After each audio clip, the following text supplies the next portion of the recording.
The next element we will be considering is a current source. Okay, so just like a voltage source maintains a given voltage between its terminals, a current source maintains a given current flowing through it. Okay,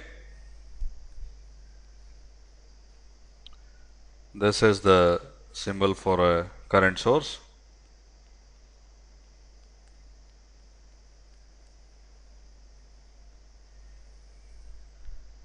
So, and this arrow denotes the direction of the current definition, and that will be given by some I naught.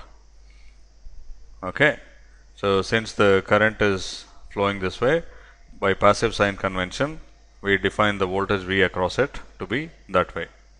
Okay, so what does a current source do? It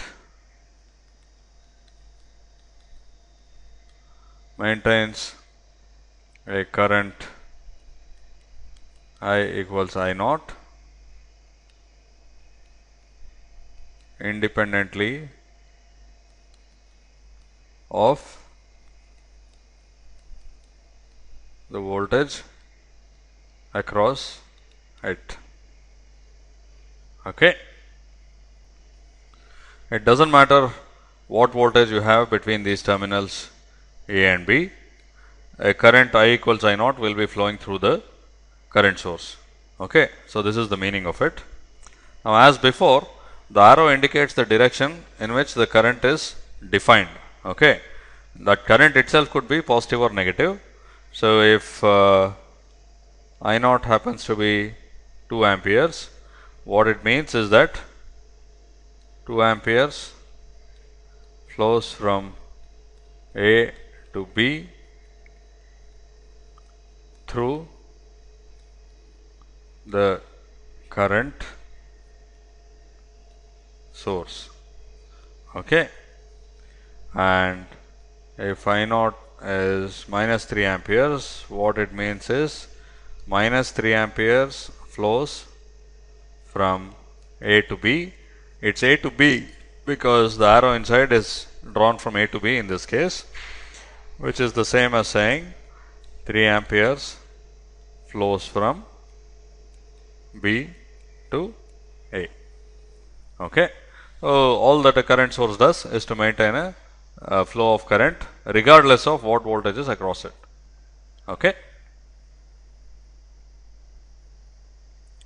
Now, as with the voltage source, we depict the characteristic of a current source graphically. So, let us take a current source of value 3 amperes, and the voltage is defined in this direction according to passive sign convention. This is I, that is V.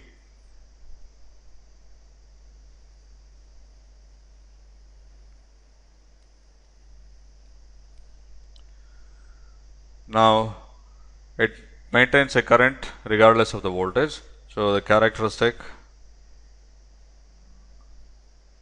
is a horizontal line when drawn on the IV plane. Okay, so it maintains 3 amperes regardless of what voltage is across it.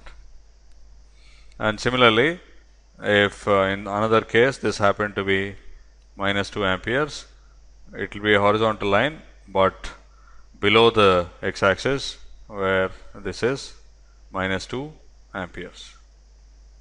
Okay, so that's what a current source does. It maintains a flow of current. Okay. Now, there is one subtle point that I want to bring up here.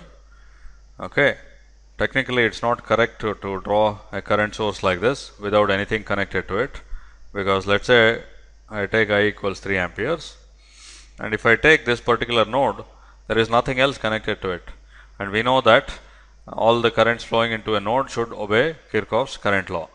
Okay, so what it really means is that this has to be always connected to something. Okay,